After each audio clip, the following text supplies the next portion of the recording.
नमस्कार दोस्तों, ये है daily news analysis of 16th of February. ठीक है, देख लेते हैं। पहला न्यूज यहाँ पर है वर्ल्ड सस्टेनेबल डेवलपमेंट समिट 2018। ये एक फ्लैगशिप फोरम है जो कि तेरी institute that is the energy and resource institute of India, ये इसको द्वारा इंट्रोड्यूस किया जा रहा है। और इसका बेसिकली एम है दैट ये कॉमन प्लेटफॉर्म प्रोवाइड करेगा ग्लोबल लीडर्स और ग्लोबल थिंकर्स के लिए, है ना। और वो किस बारे पे बात करेंगे, वो लोग बात करेंगे about sustainable energy and environmental sectors. ठीक है, तो इस बार का थीम जो अपॉइंट किया गया है वो थीम है पार्टनरशिप फॉर रेजिलियंट प्लानेट, है ना। Resilient planet in the sense किस किस सेक्टर में, देखिए हमारा जो एनर्जी यूटिलाइजेशन हो रहा है ना, काफी अनजुडिशियस एनर्जी यूटिलाइजेशन है। ठीक है, इन्वायरमेंट सेक्टर में भी हम लोग ध्यान से कहा जा रहा है दैट देखा नहीं जा रहा है जो देखना चाहिए। ठीक है, तो इसको अगर सस्टेनेबली हमें लेना है दुनिया में, ठीक है, तो हमें इंश्योर करना पड़ेगा दैट एनर्जी जो है अच्छे से यूटिलाइज किया जा सके, जिससे डेवलपमेंट तो होए बट सस्टेनेबल डेवलपमेंट होए। ठीक है, तो उसी के लिए ये थीम है और थीम को थोड़ा याद जरूर से रखिएगा दोस्तों। इसका एम है टू क्रिएट एक्शन फ्रेमवर्क, एक एक्शन फ्रेमवर्क बनाना है जिसके तहत जो अर्जेंट चैलेंजेस जो क्या दुनिया के द्वारा फेस किए जा रहे हैं, है ना, in the backdrop of climate change, तो वो सारे अर्जेंट चैलेंजेस को एड्रेस किया जा सके। समिट एड्रेस करेगा a wide varieties of issues, और वो इशू रिलेट करेंगे from the combating land degradation को कॉम्बैट करने के साथ साथ वेस्ट मैनेजमेंट मैकेनिज्म और make cities free of landfills etcetera, है ना। और भी है एयर पोल्यूशन, वही सब है यार, सब कुछ इन्वायरमेंट रिलेटेड ही है। ठीक है, increase resource and energy efficiency, है ना। सो ये सब बेसिकली कंसर्न्स है जो क्या जिस कंसर्न्स में मेनली फोकस किया जाएगा इस वर्ल्ड सस्टेनेबल समिट 2018 के द्वारा। नेक्स्ट है दोस्तों, massive reserves of mercury found in Arctic permafrost. देखिए आर्टिक रीजन जो है ना, ये नॉर्दर्न हेमिस्फेयर में मिलता है। ठीक है, और साइंटिस्ट ने बेसिकली डिस्कवर किया परमाफ्रॉस्ट इस नॉर्दर्न हेमिस्फेयर रीजन में, और बोला गया है दैट वहां पर जो नेचुरल जो मरकरी पाया गया है दोस्तों, ये बहुत ही ज्यादा है। इनफैक्ट बोला जा रहा है दैट जितना भी हमारा दुनिया में सॉयल, ओशन या फिर एटमॉस्फेयर को मिलाकर जितना मरकरी पाया जाता है उससे भी डबल है, strongly near twice of the mercury that is being found in all soils, oceans and atmosphere combined. इतना ज्यादा वहां पर मरकरी है, और कहा जा रहा है ये अगर रिलीज हो गया क्लाइमेट चेंज के लिए, क्योंकि देखिए क्लाइमेट चेंज के लिए सब कुछ पिघल रहा है, सब कुछ गिर रहा है। ठीक है, तो उसके कहता अगर रिलीज हो गया तो ये क्या हो सकता है ना, ये सारे मरकरी आपका एक तो सागर में मिल जाएंगे। ठीक है, उस सागर का पानी को मछलियां पीती है। ठीक है, और उस मछली या फिर बहुत अदर प्रोडक्ट्स भी लोग खाते हैं, और उससे अल्टीमेटली लोगों के सेहत को अफेक्ट पड़ेगा। ठीक है, मतलब एक फूड चेन के तहत मरीन इकोसिस्टम भी बर्बाद हो सकता है और ह्यूमन हेल्थ भी बर्बाद हो सकता है। ठीक है, तो इसको कंसर्न करना काफी ज्यादा जरूरत है। ठीक है, तो ये तो न्यूज था। और मरकरी के बारे में थोड़ा इंपॉर्टेंट फैक्चुअल बातें अगर देख लीजिएगा तो मरकरी का सिंबल Hg होता है, इसका एटॉमिक नंबर 80 होता है।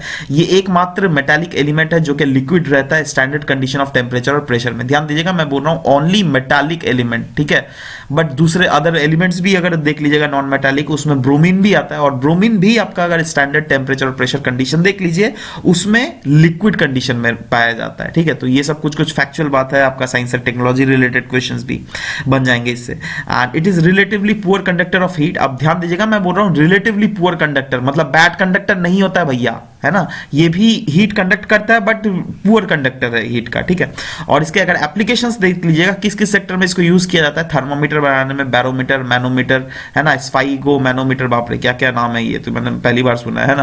तो एनीवेज ये सब, और फ्लूरोसेंट लैंप, सो ये सब मरकरी रिलेज, है ना, मरकरी स्विचेस, ये सब कुछ बनाने में आपका जाके मरकरी काम में आता है। एंड बोला जा रहा है अगर मरकरी का एक्सपोज हो गया तो ये काफी ज्यादा serious health problem, specially childrens को काफी ज्यादा गंदे तरीके से इफेक्ट कर सकता है, उनका डेवलपमेंट, उनके कॉग्निटिव स्किल्स को इफेक्ट डायरेक्ट कर सकता है। ठीक है, इसके टॉक्सिक इफेक्ट्स आपके जाके नर्वस, डाइजेस्टिव और इम्यून सिस्टम को बर्बाद कर सकते हैं, जिसके कारण आपका किडनी का फंक्शनिंग, लंग्स का फंक्शनिंग, स्किन का और आईज का फंक्शनिंग भी नेगेटिवली इफेक्ट हो सकता है। ये WHO के द्वारा कंसीडर किया जाता है that it is one of the top 10 chemicals of the group of chemicals of major public health concern. मतलब ये जो वन ऑफ द केमिकल्स है जिसके जो WHO द्वारा रिकॉग्नाइज किया जाता है that it is one of the chemical which which is of major public health concern. अगर आप दुनिया का मैं कन्वेंशन देख लीजिएगा दोस्तों, तो आए दिन हम लोग पढ़ते हैं मिनामाटा कन्वेंशन के, मिनामाटा कन्वेंशन और मरकरी के बारे में, ठीक है। तो मिनामाटा बेसिकली जापान का एक रीजन है ना।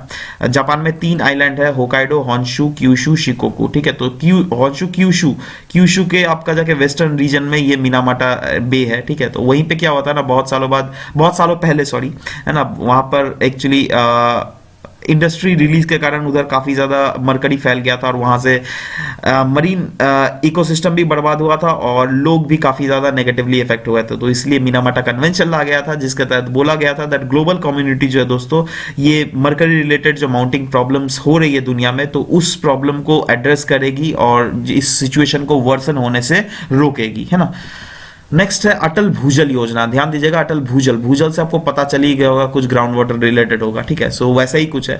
बेसिकली वाटर रिसोर्स मिनिस्ट्री एक प्रोजेक्ट में काम कर रही है, जो इसका प्रोजेक्ट का खर्चा आएगा अराउंड 6000 करोड़ रुपया, और इस प्रोजेक्ट का नाम रखा गया है, स्कीम का नाम रखा गया है बेसिकली अटल भूजल योजना, और ये बेसिकली वाटर कंजर्वेशन से रिलेट करती है।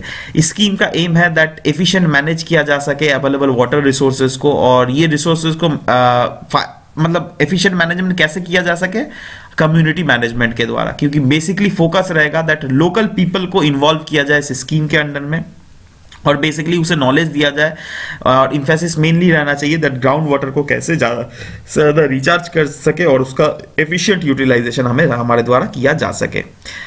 ये 6 करोड़ रुपया जो है दोस्तों है, ये half of the total central scheme जो है, ये वर्ल्ड बैंक सपोर्टेड द्वारा हाफ पैसा मिलेगा और हाफ सरकार के द्वारा बजटरी सपोर्ट में डाला जाएगा इसमें, है ना। And government plans to give 50% of the money to state as an incentive to target in the ground water management. Ground water management के टारगेट को अचीव करने के लिए सरकार 50% of the money to states और ग्राम पंचायत को मुहैया करवाएगी, और रिमेनिंग 50% जो है वो इंस्टीट्यूशनल अरेंजमेंट जैसे स्ट्रॉन्ग डेटाबेस बनाने के लिए देगी, साइंटिफिक अप्रोच यूटिलाइजेशन करने के लिए देगी, जिससे भूजल जो है अच्छे से रिचार्ज रहे और उसका डिग्रेडेशन जो है कम से कम किया जा सके। कहा जा रहा है it is the first ever move जिसके तहत इंकरेज किया गया कम्युनिटी पार्टिसिपेशन और बिहेवियरल चेंज लाने की कोशिश की जाएगी लोगों में। क्योंकि देखिए अभी हम लोग जितना भी साइंटिफिक अप्रोच लगा लेना, एक पॉइंट ऑफ टाइम में तो इतना है दैट आप बचा नहीं पाइएगा मतलब हमारे अंडर ग्राउंड वाटर को डिग्रेड होने में, ठीक है। तो सबसे अच्छा जो एम है वो आपका है बिहेवियरल चेंज कीजिए। वहां के जो लोकल कम्युनिटी से आप रिक्वेस्ट कीजिए, उन लोग को सिखाइए दैट क्या क्या होता है। यार वो लोग तो अनपढ़ गरीब है यार, वो लोग कैसे समझेंगे? उन लोग को जब तक आप लोग नॉलेज नहीं दोगे तो ठीक से नहीं समझेंगे ना। तो यही है, ये कहा जा रहा है दैट पहला ऐसा मूव है जिसमें बेसिकली फोकस किया जाएगा कम्युनिटी पार्टिसिपेशन में, और इंश्योर किया जाएगा उन लोगों का बिहेवियर को चेंज किया जाए। उन्हें बोला जाए दैट हाँ भैया, अगर आप ज्यादा बहुत गंदे तरीके से एक्सप्लॉइटिवली यूज कर रहे हो तो फ्यूचर हमारा क्या होगा, हमारे नॉर्मल लोगों को ग्राउंड वाटर अवेलेबल नहीं होंगे। क्योंकि ग्राउंड वाटर का महत्व अगर देख लीजिए बहुत ज्यादा है हमारे इंडिया में स्पेशली, क्योंकि इरिगेशन नीड्स का बोला जाता है 60% ऑफ द कंट्रीज का इरिगेशन नीड ग्राउंड वाटर से कंट्रोल किया जाता है। 85% of rural drinking water requirement मतलब ग्राउंड वाटर से किया जाता है, और 50% ऑफ अर्बन वाटर नीड तो है ग्राउंड वाटर का है। तो ये सब जब डेटा आपके पास अवेलेबल है, और ये सब तो पता ही नहीं है ना इन लोगों को, है ना, इसलिए ये लोग मतलब गंदे मतलब बिना सोचे यूज किए जाते हैं वाटर को और ओवर एक्सप्लॉइट करते हैं, और साथ ही साथ ओवर एक्सप्लॉइट के साथ ये सब कॉन्टामिनेट भी होता है कहीं ना कहीं। और इंश्योर करना है सरकार को दैट ऐसा ना हो, ओवर एक्सप्लॉइटेशन भी ना हो और कॉन्टामिनेशन भी जो भी हो रहा है अभी अगर तो कम से कम हो, जिससे क्रिटिकल स्टेज में ये जिससे ना पहुंच पाए, ठीक है। सो आई मीन वाटर का अंडरग्राउंड वाटर का कंडीशन, ठीक है। तो इसीलिए ये स्कीम है।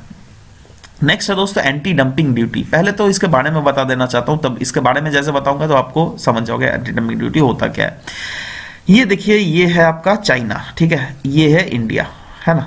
अब चाइना क्या करता है ना, हमारे सोचिए स्टील एक मतलब मेरे को पता नहीं है स्टील का रेट क्या है बाजार में, ठीक है, पर एक एज्यूम करके लेते हैं 1000 रुपया किलो है स्टील इंडिया में, ठीक है। और चाइना में भी देखिए ऐसे तो परचेजिंग पावर पैरिटी देखिएगा तो वहां पर भी 1000 रुपया किलो या फिर थोड़ा मोड़ा 19-20 होना चाहिए। बट ये लोग क्या करते हैं ना, ये लोग सोचिए से फॉर एग्जांपल अपने वहां तो 1000 रुपया किलो बेच ही रहे हैं ना, बट दूसरों के कंट्री में क्या करेंगे, दूसरों के कंट्री में बोलेंगे चलो भैया हम 800 रुपया में यहां पर एक्सपोर्ट कर देते हैं, ठीक है, और ज्यादा से ज्यादा सरकार का टैक्स वैक्स लेकर 850 रुपया हो जाएगा, ठीक है। बट तब भी सोचिए यहां पे अगर स्टील खरीदना है मुझे, तो मैं चाइना वाला क्यों नहीं खरीदूं भाई, मैं अपना इंडिया वाला क्यों खरीदने जाऊं, क्योंकि मुझे तो देखना है ना, दैट जहां पर पैसे कम लग रहे हैं मैं वहीं पर जाऊंगा, और जब क्वालिटी भी सेम मिल रहा है तो, है ना। तो यहां पर वो 850 रुपये में हमको इस यहाँ का स्टील मिल जाएगा चाइना वाला, बट वहीं पर अगर हम डोमेस्टिक वाला स्टील खरीदे तो हमको 1000 रुपया मिलेगा, ठीक है। तो इस टाइप का कंडीशन को कहते हैं एंटी डंप, मतलब इस टाइप का कंडीशन को कहते हैं डंपिंग, मतलब चाइना जो अपना स्टील है हमारे इंडिया में डंप कर रहा है। अब इसी के तहत ड्यूटी लगाया जाता है सरकार के द्वारा। अब इंडिया, हमारे जेटली जी बोलेंगे चलो भैया इसमें हम 200 रुपया ड्यूटी लगा देते हैं, ठीक है। 200 रुपया जैसे ड्यूटी लगाया तो 850 प्लस 200 कितना हुआ आपका बताइए, 1020, ठीक है, मतलब जो भी हुआ यार 1050, ठीक है, हुआ ना। तो अभी क्या हुआ ना, जैसे ड्यूटी लगा दिया, इसको कहता है एंटी डंपिंग ड्यूटी। तो जैसे 200 रुपया एंटी डंपिंग ड्यूटी लगाया तो इसमें यहां पर चाइना का प्रोडक्ट हमें दिख गया 1050 रुपया, वहीं पर हमारा प्रोडक्ट तो 1000 रुपया में ही बेच रहा है। अब तो पक्का है ना दैट हम लोग अपना ही प्रोडक्ट खरीदेंगे, समझ रहे बात। मतलब देखिए ये एंटी डंपिंग ड्यूटी किस लिए किया जाता है ना, जिससे दुनिया के मार्केट को डिस्टॉर्ट किया जा सके, है ना। और चाइना बहुत ज्यादा ये यूज करती है, मतलब डंपिंग वाला फिनोमेना, और इसीलिए इंडिया गवर्नमेंट को भी काफी ज्यादा कॉशियस रहना पड़ता है। और जैसे चाइना ये यूज करती है तो इंडिया वो एंटी डंपिंग ड्यूटी लगा देती है और हमारा मतलब अपना लोकल प्रोडक्ट मैन्युफैक्चरर्स को बचा लेती है ना। इससे हमारे लोकल प्रोडक्ट मैन्युफैक्चरर्स तो बच गए ना यार। तो यही है न्यूज है दैट इंडिया ने एक रिव्यू इनिशिएट किया anti dumping duty on the latest flat steel. देखिए एक्चुअली बेसिकली उन लोग जो फ्लैट स्टील बेचते थे तो उसी में हम लोग एंटी डंपिंग ड्यूटी लगा दिए। तो इंडिया इसको रिव्यू करने वाली है दैट इसको एंटी डंपिंग ड्यूटी को रहने दिया जाए या खत्म कर दिया जाए, है ना। तो यही है। तो अगर आपको क्वेश्चन बाई चांस, ये देखिए बहुत इंपॉर्टेंट क्वेश्चन हो गया, पहले तो कॉन्सेप्ट ही बहुत इंपॉर्टेंट है। अब आपको क्वेश्चन कैसे आएगा, आपको क्वेश्चन एक तो कॉन्सेप्ट पूछ लेगा दैट एंटी डंपिंग ड्यूटी क्या है, तो मैंने तो आपको यहां पर सब कुछ समझा ही दिया है ना। ये तो आप कहां गया यार, है ना, ये आप समझ गए, है ना। अब मेजर रहेगा, बोला जाएगा आपको द ग्लोबल, मतलब ये क्या WTO के द्वारा अलाउ किया गया है एंटी डंपिंग ड्यूटी लगाना, तो ये बिल्कुल सही होगा दैट हाँ WTO ने अलाउ किया है, क्योंकि गवर्नमेंट अगर ये एक्ट ना करे एंटी डंपिंग ड्यूटी लगाकर तो वो अपना डोमेस्टिक इंडस्ट्री को बचा नहीं पाएगी। तो इसलिए ये जो चीज है ये WTO द्वारा अलाउड किया गया है, ठीक है। तो ये जो पिक्चर भी है दोस्तों ये भी वही है दैट, सोचिए ये दोनों सरकार है हमारे, ठीक है। ये चाइना है, ठीक है, इधर से चाइना अपना प्रोडक्ट को भेज रहा है इंडिया, है ना, जो इधर इंडिया है। तो ये एंटी डंपिंग ड्यूटी एक टाइप से रोड ब्लॉक है जो क्या चाइना के प्रोडक्ट को इंडिया में घुसने नहीं देगी, अगर वो इस टाइप का एंटी डंपिंग मतलब डंप अपना माल को डंप कर रहा है इंडिया में, ठीक है। सो ये है न्यूज। नेक्स्ट है दोस्तों एक टेक्नोलॉजी के बारे में, ये बेसिकली WFIRST टेक्नोलॉजी है, ठीक है। तो इसका फुल फॉर्म है वाइड फील्ड इंफ्रारेड सर्वे टेलीस्कोप। ये नासा के द्वारा बेसिकली इंप्लीमेंट किया गया एक नया प्रोजेक्ट था, और अभी ये न्यूज में इसलिए क्योंकि व्हाइट हाउस का एक बजट प्रपोजल में आया दैट इस प्रोजेक्ट को डू अवे कर देना चाहिए। मतलब इस प्रोजेक्ट में एक्चुअली क्या होगा ना, अब दैट पैसे बहुत ज्यादा लग रहा है, काफी ज्यादा कॉस्ट बहुत ज्यादा बढ़ गया, तो इसलिए व्हाइट हाउस चाहती है दैट अपने बजट प्रपोजल से दैट इसमें अभी लगाम लगाया जाए और इसको यहीं पर रोक दिया जाए, ठीक है। तो इससे वहां के साइंटिस्ट कम्युनिटी में काफी ज्यादा वरी हो रहा है, और वो लोग सोच रहे हैं दैट ये यूएस के एस्ट्रोफिजिक्स कम्युनिटी को काफी ज्यादा हर्ट कर सकती है, बट क्योंकि ऐसा आज तक कभी नहीं हुआ है। यूएस जो क्या काफी ज्यादा लीड करता है डिफरेंट चीजों में, है ना, और फंडिंग की तो पैसे भी तो कमी उन पे है ही नहीं, ठीक है। तो यूएस जैसे देश अगर इस टाइप के स्टेप्स लेंगे तो वहां की एस्ट्रोफिजिक्स कम्युनिटी के लिए तो एक बड़ा शॉक रहेगा ही, ठीक है।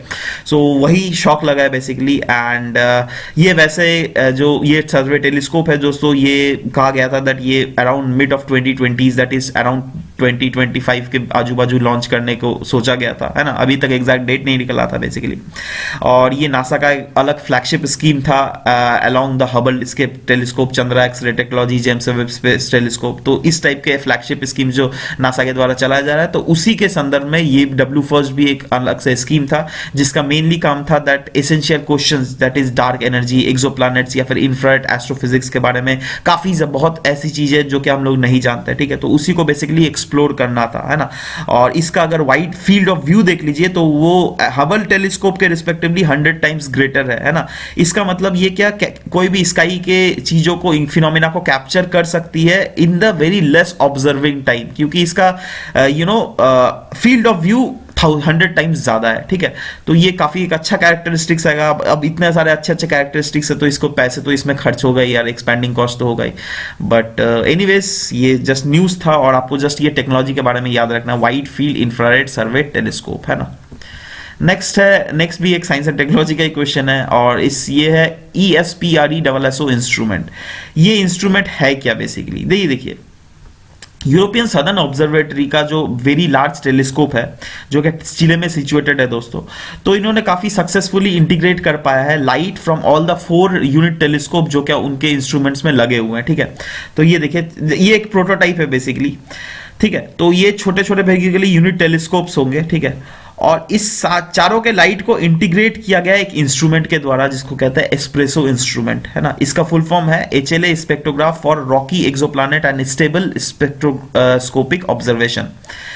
इसका मेन एम क्या है? मेन एम है to upgrade, I mean it will make easier for the scientists to use the observatory to search for faint rocky and planet distant star में फेंट या रॉकी प्लैनेट अगर एग्जिस्ट करते हो तो वो इस इंस्ट्रूमेंट के द्वारा काफी आसानी से डिटेक्ट किया जा सकता है, क्योंकि ये दुनिया का अभी तक का largest collecting area in the world है। मतलब इस यहां से जो आपका लाइट जो एकत्रित हो रहा है ना, बहुत, देखिए 4 यहां पे लिखा हुआ है दैट लाइट जो मिल रहा है इसको 4 यूनिट टेलीस्कोप से, और 4 यूनिट टेलीस्कोप से एक अगर इंस्ट्रूमेंट में आप इस लाइट को कैप्चर कर पा रहे हो तो ये दुनिया का largest collecting area in the world हो गया, है ना।